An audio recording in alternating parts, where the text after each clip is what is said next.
kasih kepada Bapa, kita boleh beribadah pada hari ini.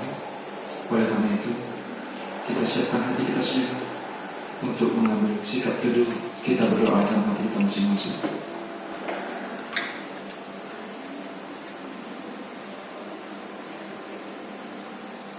Amin. Di dalam nama Allah Bapa dan Anak Yesus Kristus dan nama Roh Kudus yang menciptakan langit dan bumi, kasih karunia dan sejahtera menyertai kita sekalian. Amin. Mari kita sama-sama berdoa. Ya Yesus Kristus Tuhan kami, hadapanlah wajah-Mu, berilah kasih karunia dan kehidupan kepada kami. Amin. Kita angkat pujian bagi Tuhan dari PMK nomor 3 ayat 1 tambah 3.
ayat 4b hingga ayat 14.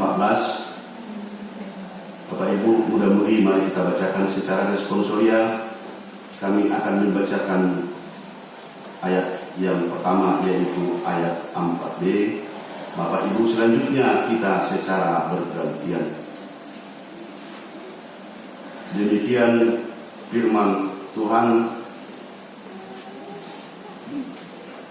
Kebenaran yang sejati. Jika ada orang lain menyangka dapat menaruh percaya pada hal-hal lahiriah, aku lebih lagi. Disunat pada hari ke-8 dari bangsa Israel, dari suku Benyamin, orang Ibrani asli, tentang pendirian terhadap hukum Taurat, aku orang Farisi. Tentang kegiatan aku, penganiaya jemaat, tentang kebenaran dalam mentaati hukum Taurat, aku tidak bercatat. Tetapi apa yang dahulu merupakan keuntungan bagiku, sekarang kuanggap rugi bagiku. Malahan segala sesuatu kuanggap rugi, karena pengenalan akan Kristus Yesus Tuhanku lebih mulia daripada semuanya. Oleh karena dialah aku telah melepaskan semuanya itu dan menganggapnya sampah, supaya aku memperoleh Kristus. Dan berada dalam Dia bukan dengan kebenaranku sendiri, karena mentaati hukum Taurat, melainkan dengan kebenaran karena kepercayaan kepada Kristus, yaitu kebenaran yang Allah anugerahkan berdasarkan kepercayaan.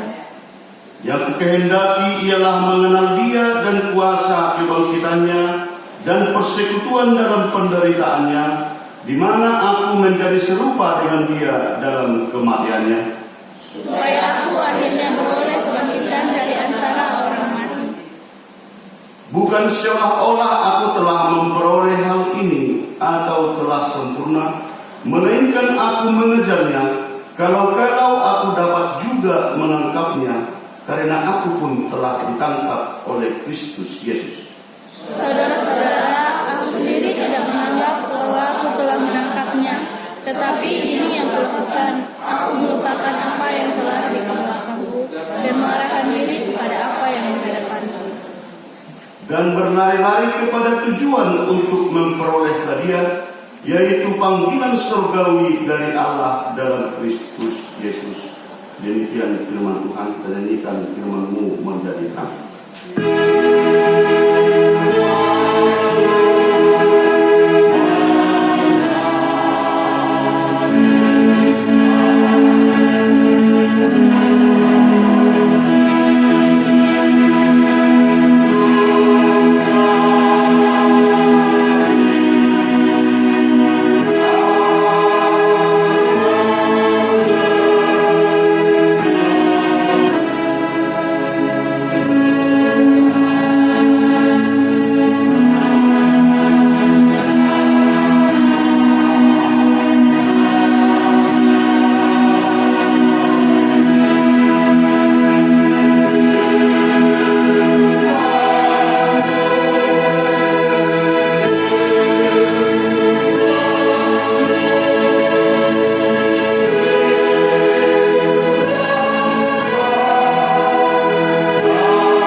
Bapak Ibu yang dikasihi Tuhan, kita bersyukur walaupun sepertinya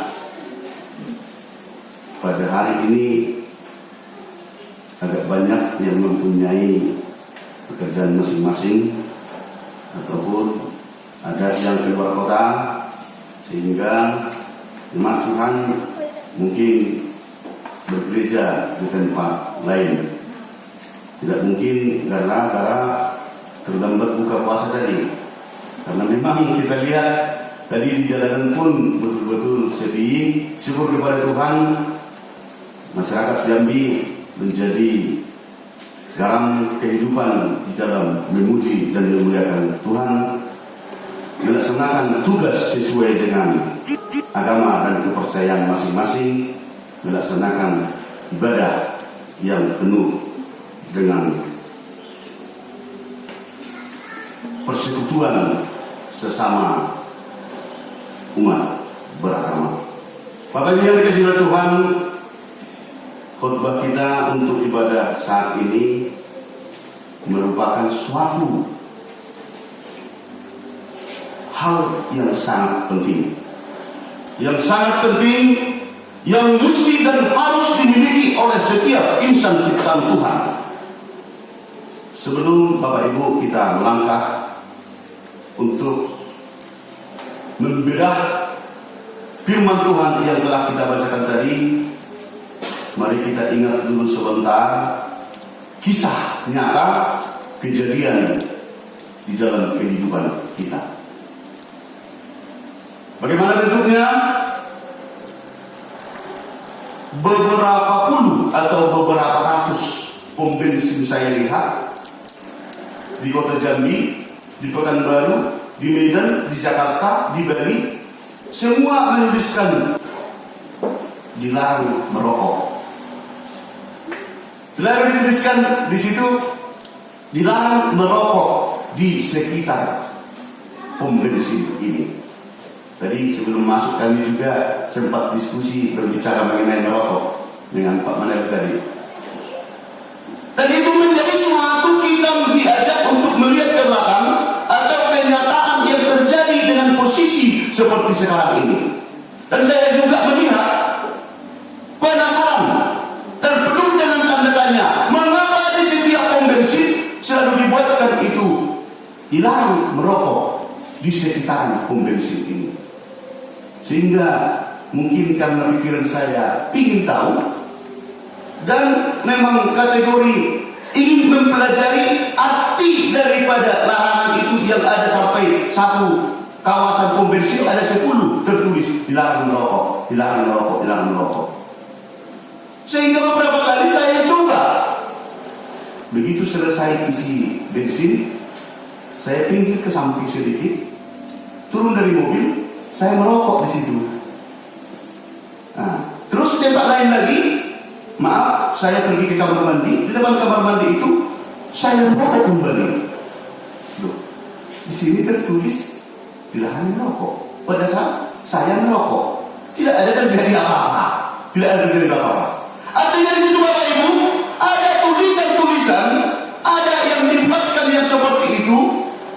Penting diajak kita cari tahu di mana letaknya. Melalui informasi medsos, saya mendengarkan bahwa di suatu tempat ada pom bensin yang kebakaran. Karena kenapa? Sebagian mungkin yang istilahnya itu iseng merokok di dalam mobil, ternyata disambar itu tadi yang bensin yang lagi diisi di mobil orang lain. Makanya dikasih Tuhan, dalam kondisi ini firman Tuhan seperti sekarang juga penting kita lihat dengan dasar apa membuatkan hal yang seperti ini. Menjadi suatu firman yang hidup, diajak bahwa kita penting mencari tahu bagaimana kebenaran dan keabsahan dengan kenyataan yang terjadi tadi.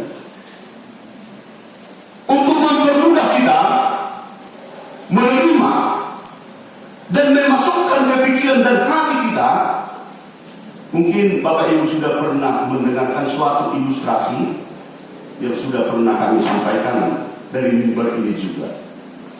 Ilustrasi ini menjadi suatu contoh yang mempunyai faedah ataupun makna yang besar kepada kita. Ceritanya ini bukan cerita yang dikerjakan oleh manusia, tetapi yang terjadi antara ayam, kambing, domba, anjing, dan kerbau. Suatu ketika Bapak Ibu yang dikasihi oleh Tuhan, karena yang punya ayam mencangkol sehingga kakinya ikut terbantai oleh tali cangkul itu tadi. Maka sebelah kaki ayam ini tadi karena terhempas oleh tali cangkul merasa kesakitan yang sebelah kanan. Pulang ke kandangnya, si ayam sudah tengkok-tengkok. Dan besok paginya dia pun tidak meloncat lagi, hanya turun dan di sekitar kandangnya itu aja berputar-putar mencari makanannya. Kondisi itu terjadi Bapak Ibu yang dikasihi oleh Tuhan sampai hampir 2 minggu. Si ayam ini tadi merasakan kesakitan karena kakinya yang tidak bisa dipakai sempurna seperti sedia kala. Minggu kedua sudah mulai dia bergeser, tetapi apa dipikirkan? Kalau semakin saya biarkan kaki saya yang sakit ini, mungkin saya akan mati kelaparan, tidak bisa mencari makanan keluar sana. Dan mungkin saya tidak mengetahui lagi situasi di sekitaran ini. Maka si ayam mempunyai suatu niat, saya akan latih kaki saya ini saya akan paksakan kaki saya ini supaya mendapatkan kesembuhan. Maka si ayam berpikir, dia membuatkan suatu tujuan yang pasti, akan berlari sampai ke bukit yang di sekitar rumah tuan ayam itu tadi. Bagaimana supaya saya kuat? Dia membuatkan suatu cara, membuatkan suatu pemikiran, dibayangkan bahwa dari sebelah barat datang seekor harimau. Dibayangkan harimau ini datang, maka si ayam pun mencoba berlari dengan mensuarakan, ada harimau, sambil berlari, tekadnya itu semakin bisa agak baik, dan optimis dia akan bisa sampai ke bukit yang sudah dia tentukan. Pas di depan tuannya, di situ ada 2 ekor kambing. Mendengar si ayam berlari sambil berteriak, ada harimau, maka kambing pun mengikuti ayam berlari. Lewat lagi berarti sudah 3 ekor yang berlari, didengarkan lagi ada domba ataupun hal yang sama dengan domba mendengarkan suara itu tadi dan sambil berlari. Ada harimau, dan kambing pun tadi jadi ikut mengucapkan seperti teriakan daripada si ayam itu tadi. Ada harimau berlari. Dan di situ juga ada sepasang anjing mendengarkan suara itu juga, dan anjing juga ikut mengikuti kambing, ayam dan domba itu tadi berlari dengan semua meneriakkan ada harimau. Yang terakhir Bapak Ibu, di situ ada 2 ekor sapi yang lagi makan rumput di lapangan bebas, mendengarkan suara ada harimau. Tanpa berpikir panjang dan tanpa itu tadi ada pertanyaan, maka mereka juga ikut berlari mengikuti si ayam dan ikut mensuarakan ada harimau. Akhirnya Bapak Ibu yang dikasihi oleh Tuhan, ayam, kambing, domba, sapi, anjing, semua berkumpul di atas bukit yang sudah dijalani mereka, yang sudah ditempuh mereka. Maka begitu sampai di bukit, si ayam pun langsung mengepakkan sayapnya seperti itu, dan sapi juga bertanya kepada si ayam, ayam, tadi kamu bilang ada harimau, sehingga semuanya kita ini capek berlari dari kampung kita sampai ke bukit ini. Di mana harimaunya? Tadi kamu bilang ada harimau. Saya itu sebenarnya tujuan saya adalah mau menimbulkan kaki saya yang sudah 2 minggu saya rasakan kesakitan. Itu merupakan suatu cara saya agar saya supaya jangan mati, sehingga saya buatkan serasa harimau datang mengejar saya. Kalau saya tidak berlari, maka kaki saya ini akan semakin parah kesakitan. Dan kalau saya tidak membayangkan bahwa harimau bakalan menerkam saya, kalau saya berhenti sebelum sampai di bukit ini, maka saya akan mati. Maka yang sebenarnya harimau itu adalah hanya di dalam pikiran saya yang mengejar saya agar penyakit saya ini bisa sembuh. Sehingga si ayam juga mengepakkan kakinya, saya sudah jadi sehat, berarti sudah pulih kesehatan saya seperti sedia kala. Bapak Ibu yang dikasihi Tuhan dengan mudah-mudi, apa hubungan ilustrasi atau cerita yang kita uraikan tadi? Di dalam firman Tuhan yang telah kita bacakan tadi, bahwa firman Tuhan saat ini mempertegas agar hidup kita, perjalanan hidup kita, iman kita, kepercayaan kita betul-betul kepercayaan atau iman yang mempunyai tujuan, supaya kita menempatkan suatu keyakinan kita, kepercayaan kita menempatkan suatu tujuan yang pasti. Dan seperti itulah Bapak Ibu yang dikasihi Tuhan, yang kita bacakan tadi, bahwa dengan tugas ataupun yang dilaksanakan ataupun yang terjadi di masa dahulu, yang kenyataan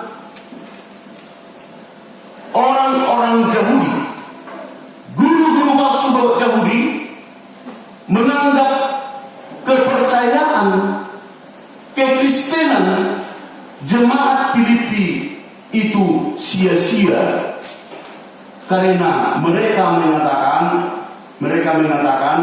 bahwa hukum Tauratlah yang terpenting, yang harus diikuti, yang harus dilaksanakan jikalau menjadi orang Kristen yang benar. Ini menjadi suatu pergumulan yang dilaksanakan atau yang diterima oleh jemaat-jemaat Filipi. Maka datang Rasul Paulus menjawab kebimbangan jemaat Filipi. Datang Rasul Paulus membuat surat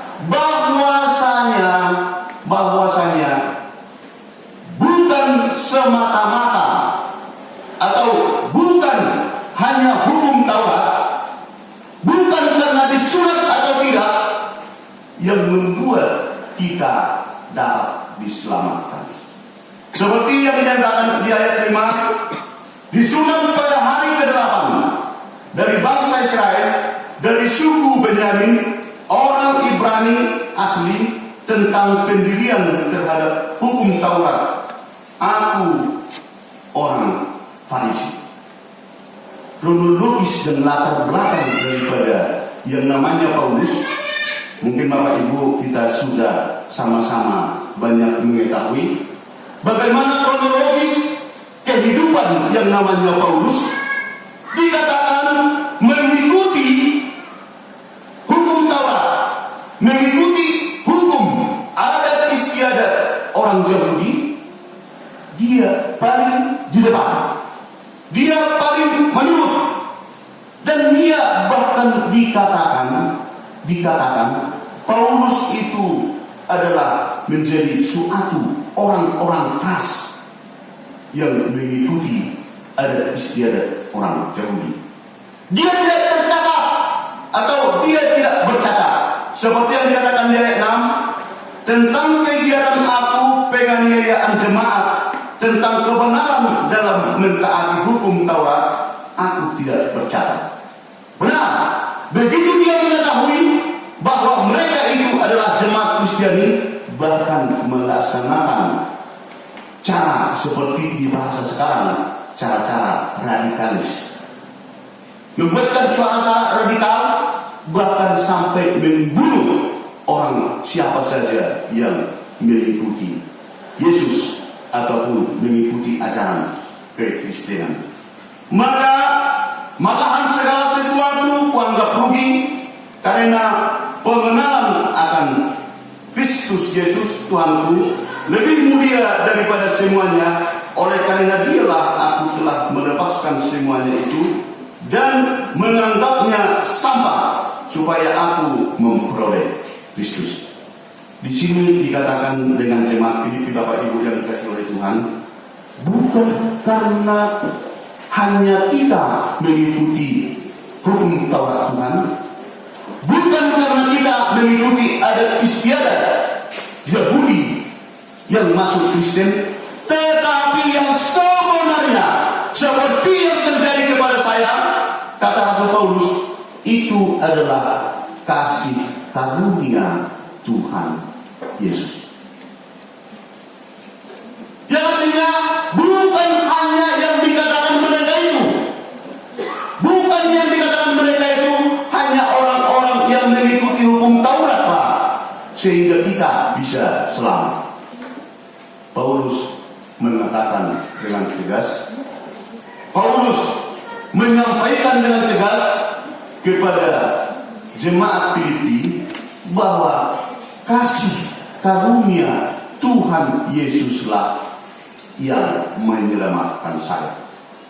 Begitu saya begitu mendapatkan suatu panggilan dari Tuhan, maka yang saya kerjakan yang lewat itu pun saya anggap itu kerugian. Saya anggap itu kebodohan. Saya anggap itu merupakan suatu pekerjaan yang sia-sia. Dan dipertegas, dan di situ dinyatakan oleh Rasul Paulus kepada jemaat, apa tujuan kalian?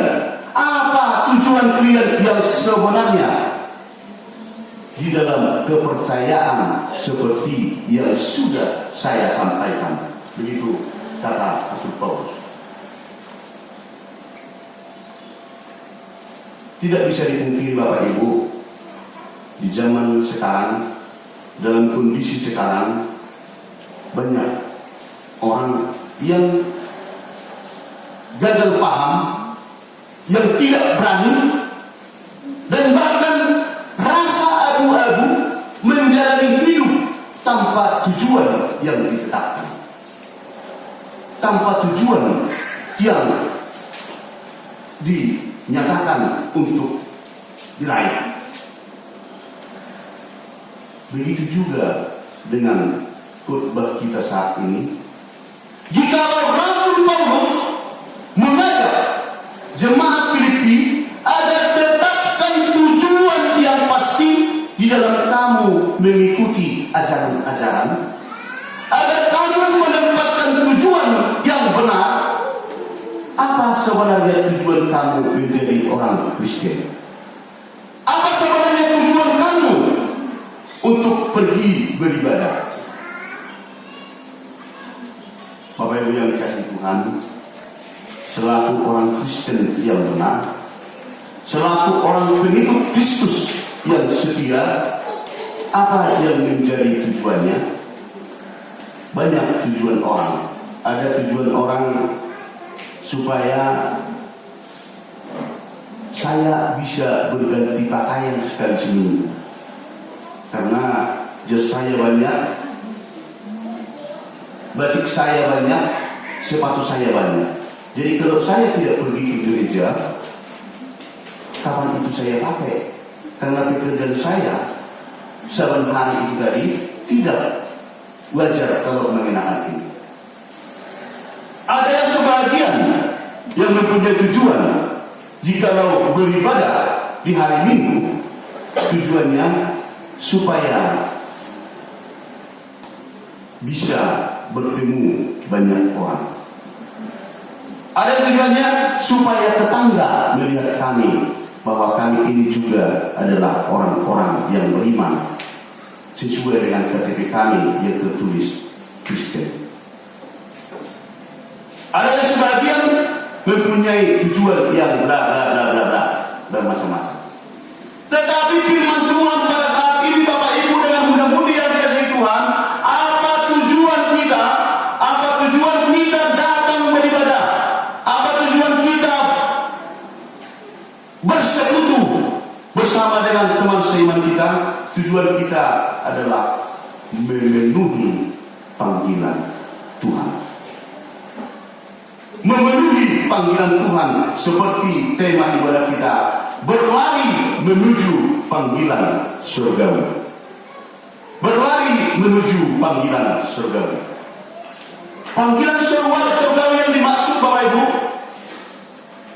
panggilan Allah yang dimaksud Bapak Ibu, kalau sudah kita tetapkan itu menjadi tujuan kita yang pasti, bagaimana hidup yang diberikan oleh Tuhan kepada kita, bagaimana caranya?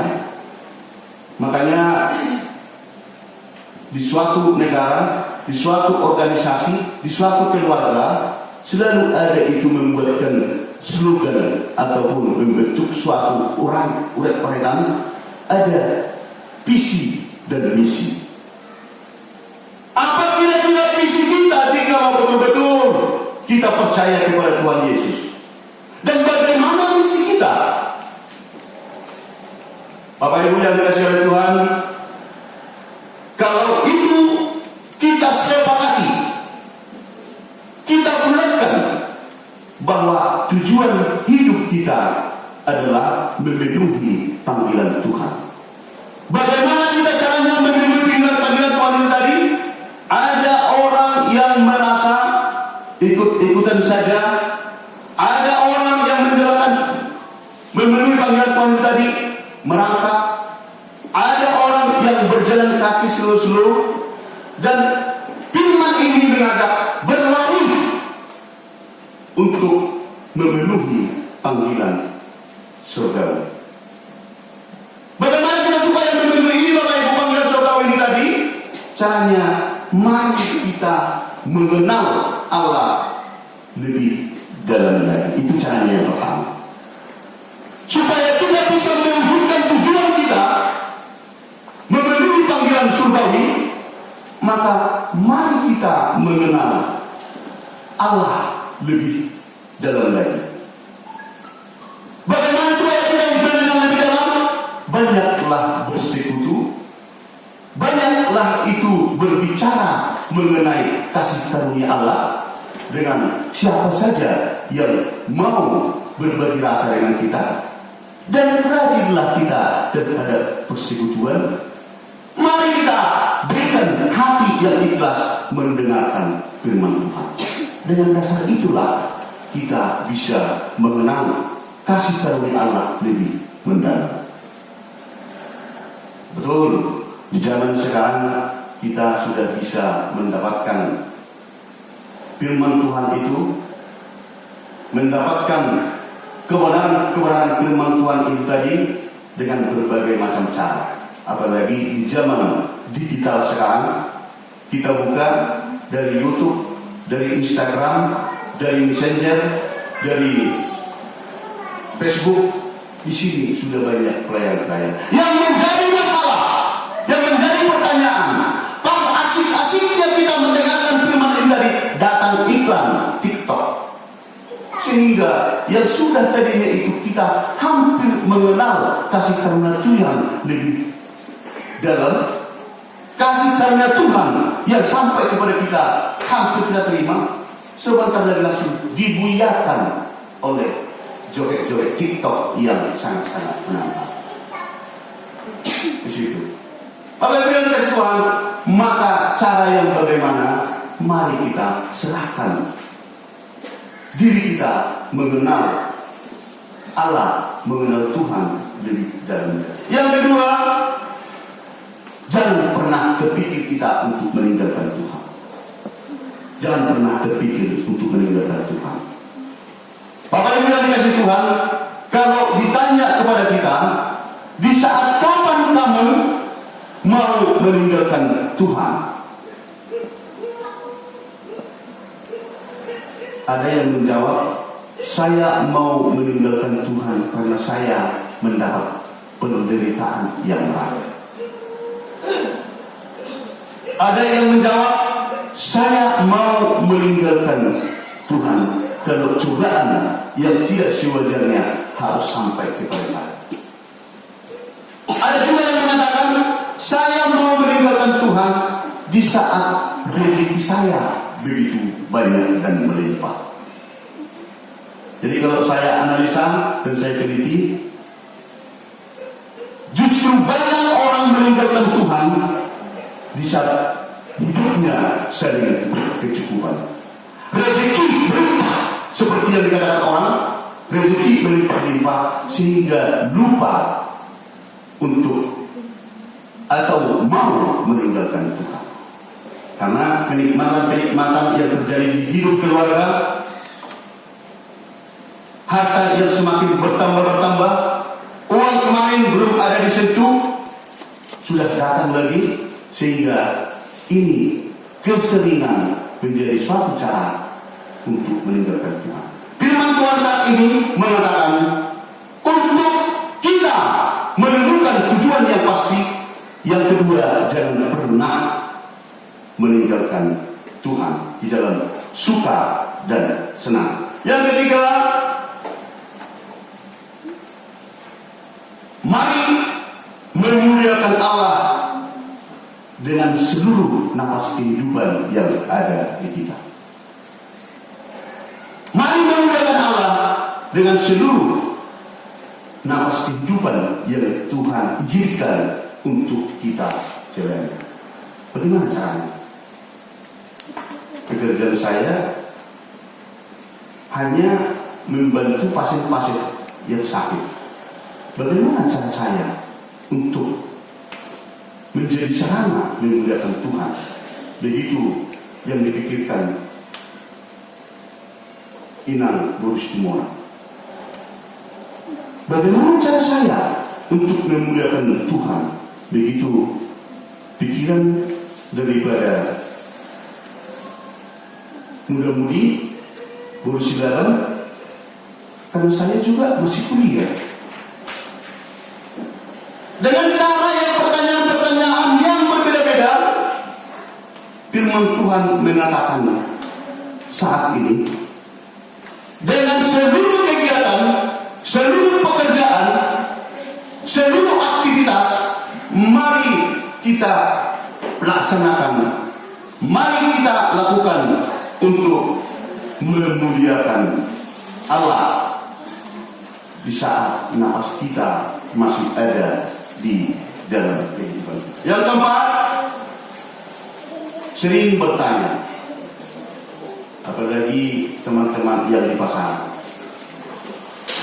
Begini ya, Mang, yang abang ceritakan itu Paulus. Itu kan saya bukan Paulus. Yang abang ceritakan itu kan Paulus itu seorang pembunuh, seorang yang betul-betul yang orang keras. Sekarang ini kan saya bukan Paulus katanya. Sering seperti itu.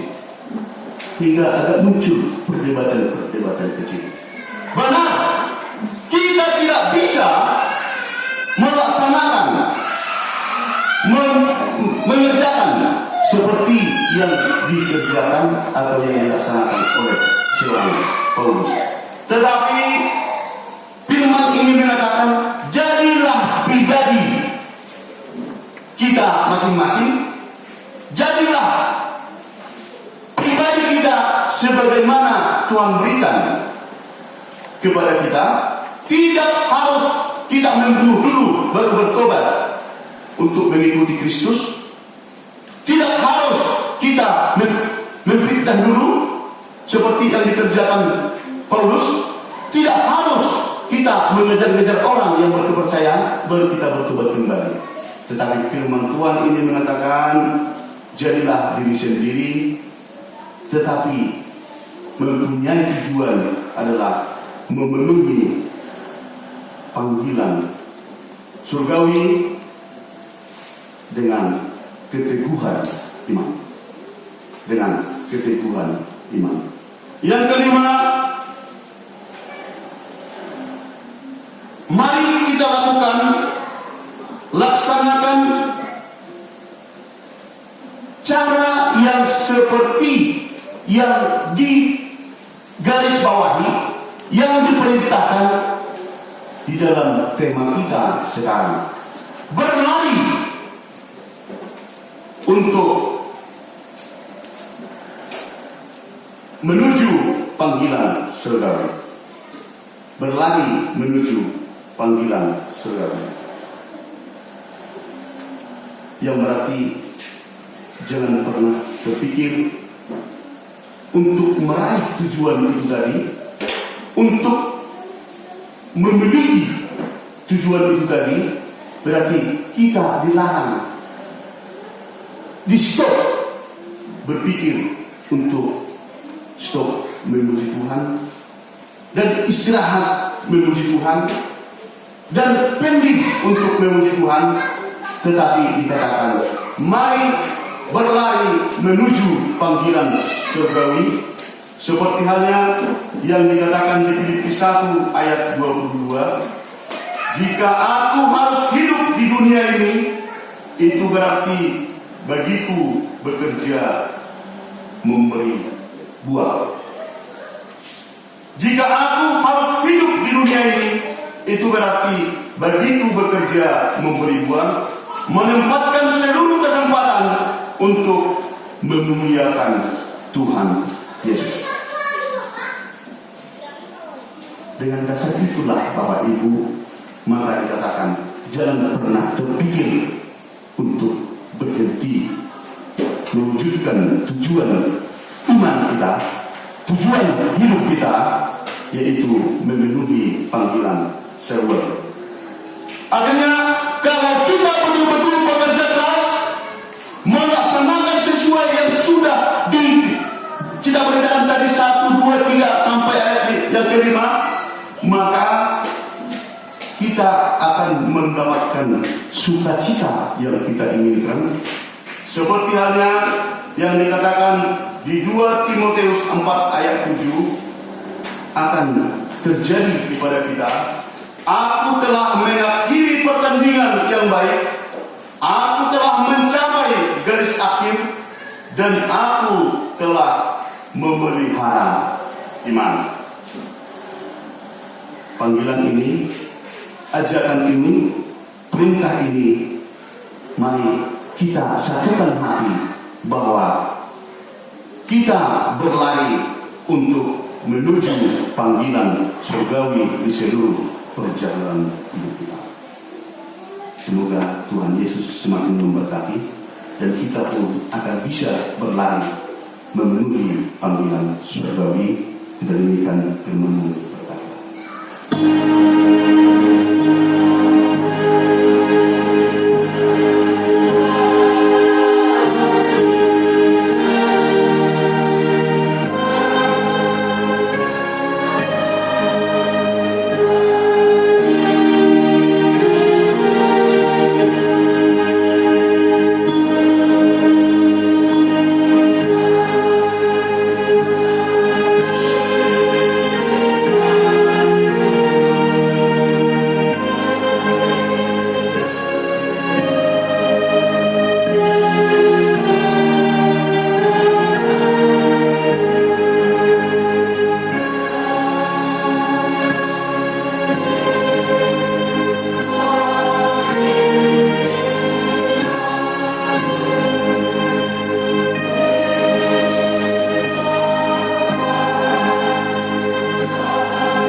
Salam, Bapak Ibu saudara-saudara yang terkasih.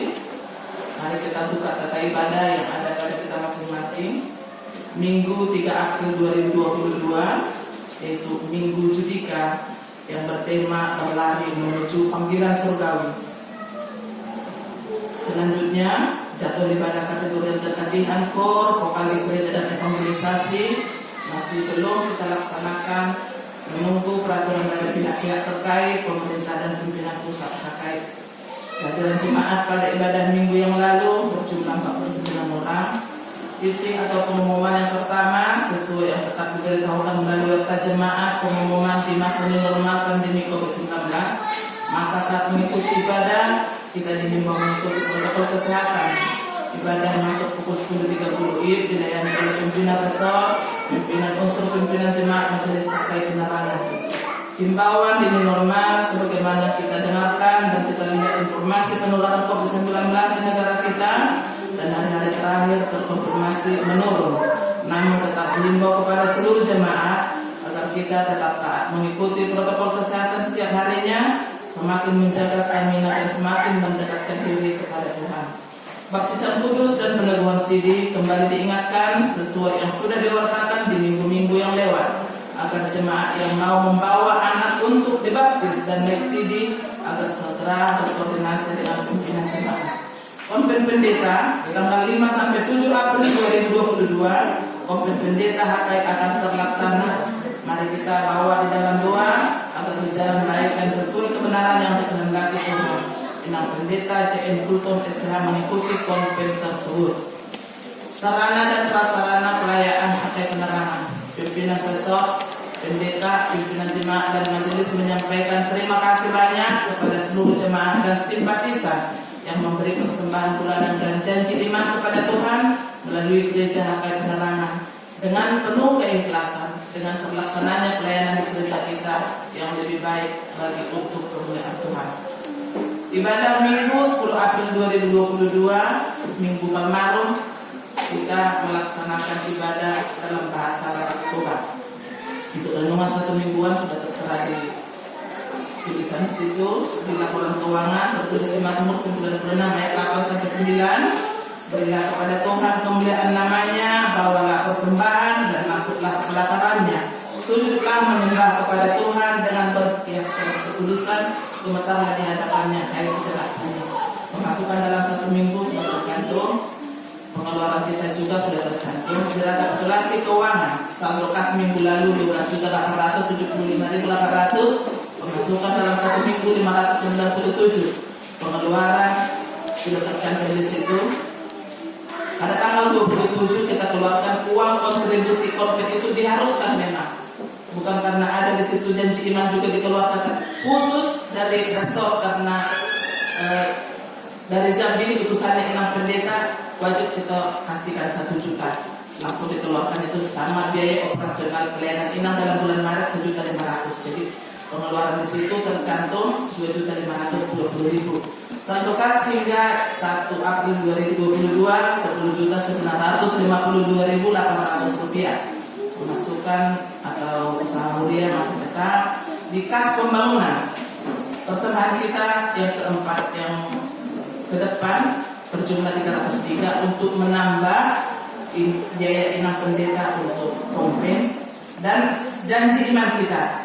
Saldo pada bulan Februari 500.000, pemasukan janji iman dalam bulan Maret 800.000, berjumlah 1.300.000. Jadi penambahan operasional inang pendeta dikeluarkan 300.000 untuk bulan Maret. Saldo kasnya janji iman 1 juta langsung diserahkan juga hari Minggu untuk menambah biaya operasional mengikuti konven pendeta. Jadi saldo kas kita janji iman sudah kosong dan keluarga telah memberikan kembali seperti yang tertulis di situ. Keluarga Amang Asirait Inang Panjaitan, keluarga Amang Cil Manado Dulu Semamora, keluarga Amang Situa P Panjaitan Dulu Seprian. Terima kasih buat keluarga. Tuhan akan memberkati segala sesuatunya melalui pekerjaan yang telah Tuhan titipkan buat kita masing-masing. Rekapitulasi perindustrian janji iman tadi itulah yang sudah saya bacakan, yang sudah saya jelaskan tadi. Di nomor kontak pelayanan HKI penerangan, apabila ada ibu atau bapak atau muda-mudi yang mau berkoordinasi dengan inang pendeta atau kami sendiri atau amang guru yang sudah tercantum di situ 4 item untuk nomor HP yang akan dihubungi atau nomor WA. Uang yang masih dipegang orang Anang Tambunan, Buru Semangusong, tetaplah kita bawa dalam doa. Tahun sarana dan prasarana HKI ulangan 8 ayat 11, hati-hatilah supaya jangan engkau melupakan Tuhan Allahmu dengan tidak berpegang pada perintah, peraturan dan ketetapannya yang disampaikan kepadamu hari ini. Apabila ada penulisan nama atau marka atau jumlah dari persembahan bulan ucapan syukur atau janji iman, mohon dikoordinasi secepatnya agar kita perbaiki untuk selengkapnya di hari yang akan datang. Pimpinan resort, pendeta, pimpinan jemaat, pahala beserta majelis jemaat HKI penerangan mengucapkan selamat mengikuti ibadah dan memanfaatkannya. serta selamat ulang tahun bagi yang merayakannya seminggu yang lewat. Tuhan Yesus memberkati kita semua. Kita bersatu di dalam doa.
Bapa kami yang di surga, Engkaulah sumber segala berkat dalam hidup kami.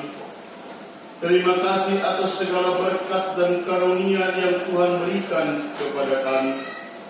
Kami mempersembahkan hidup kami dan berkat yang kami terima kepadamu.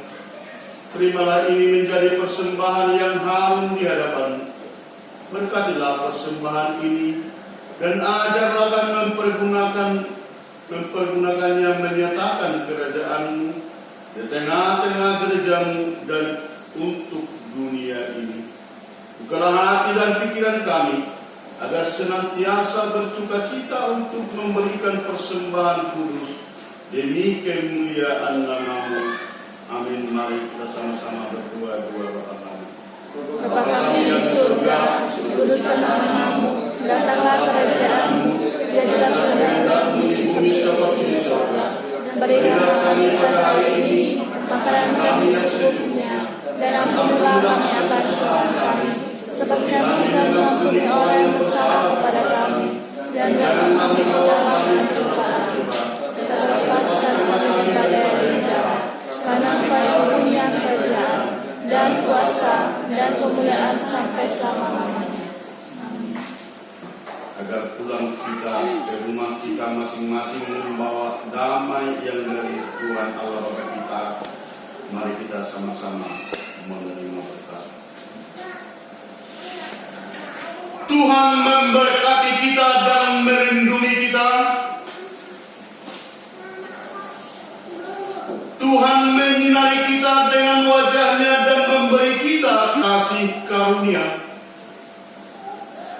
Tuhan menghadapkan wajah-Nya kepada kita dan memberi kita damai sejahtera. Amin.